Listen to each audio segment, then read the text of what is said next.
record. Kyle's afraid.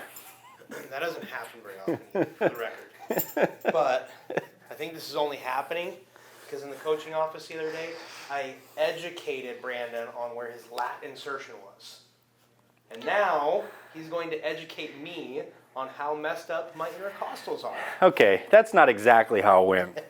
We were talking anatomy, and I was like trying to feel, like, so lat, insertion here. Kyle goes, give me your arm, and he takes his thumb, and he goes, like, it's right here. And I could see him smirk, and I knew he was trying to hurt me. And so I can't say it's not payback for all of the Hurt Kyle videos, but because of that, we have another Hurt Kyle video for you guys today. That is going to be intercostal muscle testing and breathing mechanics. This one might actually be the winner of all Hurt Kyle videos. So if you're getting ready to sign off, you may not want to do that. Especially if you're one of my clients, you may not want to do that. So when we talk intercostal musculature, we're talking about all of the connective tissue really between the ribs. So your connective tissue between the ribs is a lot like other muscles in connective tissue. It has to contract and expand under normal breathing. So when you're breathing and you inhale, that musculature needs to be able to lengthen, and when you exhale, that musculature needs to be able to contract. So all of the muscles that are connected between all of these ribs are what we're talking about today with the intercostal musculature. If you have very shallow breathing patterns and you're more of a chest breather, or you've never really breathed deeply in your life for like long periods of time, you're going to end up with really bound up intercostal muscles and connective tissue. And it's just like anything else. If those tissues are tight and kind of junky, they are going to hurt. And a really good self-assessment for this is to just have a good buddy. You can do it yourself, but you probably might be a little too nice to yourself. We're gonna just take a thumb, just like the thumb Kyle gave to me in my lat insertion. And we're gonna find intercostal muscle, and we're just gonna press on it. And if this hurts, this should never, ever hurt. We're just gonna press and try and pry Kyle's ribs apart. Now, granted, I'm not actually trying to do that. I'm pressing like probably a 5 out of 10 pressure. We're doing something. Gonna give that a 3. Yeah. It's light. It's really light. But if this is the self-assessment right here, and you can do it to yourself.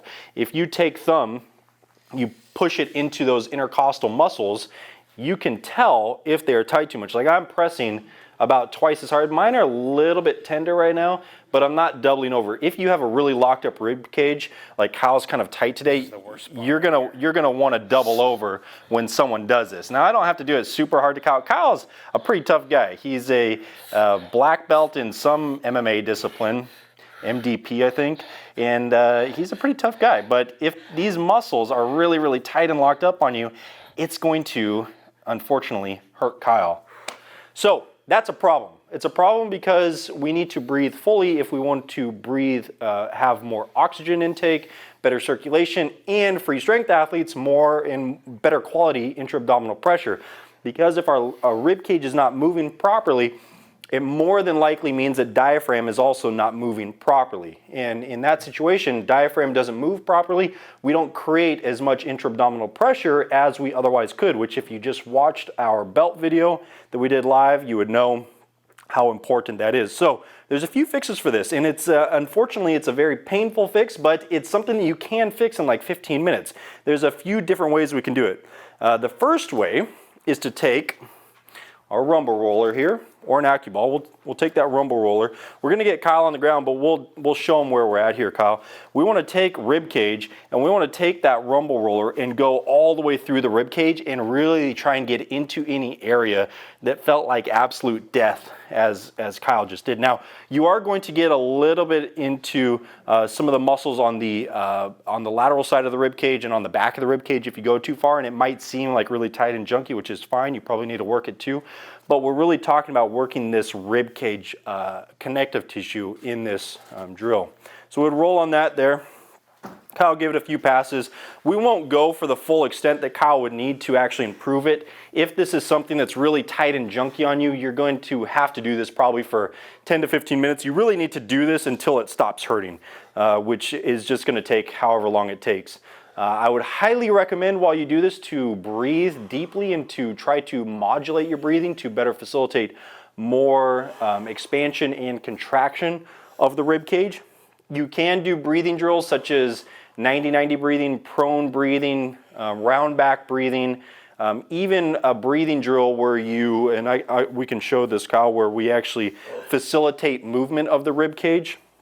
I think if you have this issue, go get in 90-90 position here for me, Kyle, feet up. If we were having Kyle do this on his own, or you actually probably couldn't do this on his own, we'd normally have his feet supported, but we don't have a bench in here right now. What I would do is just give Kyle a little bit of pressure on his ribs so I can facilitate some of that movement. It's not going to do the same thing that your muscle should do, but I'm going to give up a little bit and then I'm going to press down to actually make those ribs move. Now I'm not adjusting him or anything like that. I'm just trying to give him a little bit of pressure to help facilitate the movement of those intercostal muscles. Other things we can do is take this AccuMobility ball. You can dig in there on yourself. Again, finding some of those spots, it's going to change a little bit. Not be much different. Yeah, you really need to get a point of leverage on these muscles though. You really need to dig in and try and work each of them individually. So if you can feel your ribs, run through that rib line and try to find any tight and junky areas. That's going to be one of the things that improves your breathing mechanics the best. Kyle, go ahead and get back in the 90-90 as soon as you're done here. So with that, hard to see, but I found that sticky spot. I placed it there, breathing deep, and then I just shifted my body back and forth, doing the same thing I would do here if I was moving my arm. I can't move the ground, so I move my body in relation. Go 90-90 again for me, Kyle. One of the things we'll do with seminar attendees who need this is give them a little bit of self-work on the rib cage. They can do this themselves. We tend to not do it as well, but what we'll do is we'll just take fists, kind of like that cheese grater, and we'll just run it through the ribs. And this, I'm not pressing that hard with Kyle. I'm just trying to give his tissues some sensory stimulus to get some to stimulate change. So we're just taking ribs and we're running fist through the ribs and just trying to get those suckers to loosen up. Kyle's doing his best to calm his breathing and do full breaths, but this is really, really painful. It might not seem painful. This is actually really, really painful. Another reason this is important, if rib cage is locked up, you are more likely to use your accessory breathing muscles, which there's a lot of them. One of the ones that's really commonly overused is pecs, because if shoulders elevate when you breathe, pec becomes a little bit too tight. So a lot of times when people are doing breathing drills like this, or they're doing different things through the rib cage, they actually loosen up their pecs because shoulders now relax and their rib cage actually expands. So when you breathe, you shouldn't be breathing up and down and creating space for yourself. You should be breathing horizontally back and forth. Of course, there's going to be some time where shoulders can elevate, but we don't want your default breathing or your breathing when you create intra-abdominal pressure when you train to be this. If that's the case, you probably have some really tight intercostal musculature and you could probably stand to improve it. We'll grab my buddy here.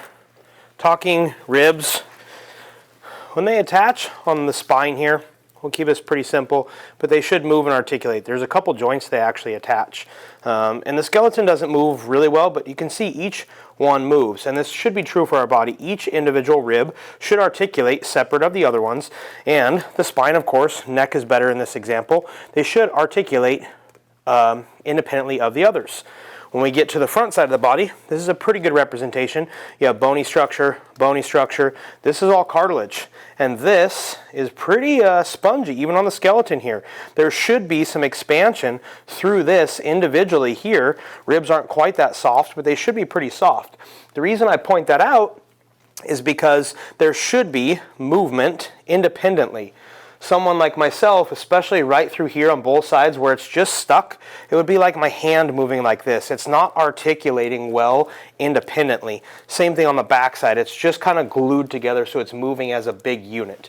If you imagine this as a balloon, imagine one side of the balloon being stuck and the side just pokes out. It would look really weird. It actually wouldn't inflate very uniformly. And that's what we're trying to do, is make sure that breath is improved by making all of these small articulating joints or soft tissue and bony tissue landmarks articulate well together and independently of each other. All right, guys, that's the importance of those intercostal muscles. If it's a dysfunction that you have, if they're tight on you, it's one of the first things you should be working on, even if you have like hip stuff going on, shoulder things going on. If you don't fix your breathing first, you're not going to fix any of the other peripheral causes that poor breathing might be causing. Keep in mind this changes over time too. I feel like my breathing 2 years ago was relatively good comparatively to this. I didn't have a lot of rib issues. Brandon was watching some of my training videos, called me out on it. Hey, this looks tight. I'm like, but I breathe great. And he showed me a couple spots where I'm not feeling so great in here and not breathing so well. So just like other things, mobility, things change over time. So if you feel like you're good at this, you might need to recheck every once in a while. Stress, posture, work life can change these things. So check in, make sure you're breathing well. Brandon, Kyle out. All right, guys. That was it for our daily content. We'll hang around for a little bit if you have any questions, comments, or concerns.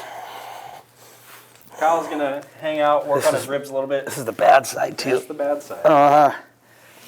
Yeah, we weren't joking about this being pretty bad. Think about any time you've had a lot of lateral quad pain or like a really tight muscle. If you go and really work it, it's just like what you would feel on these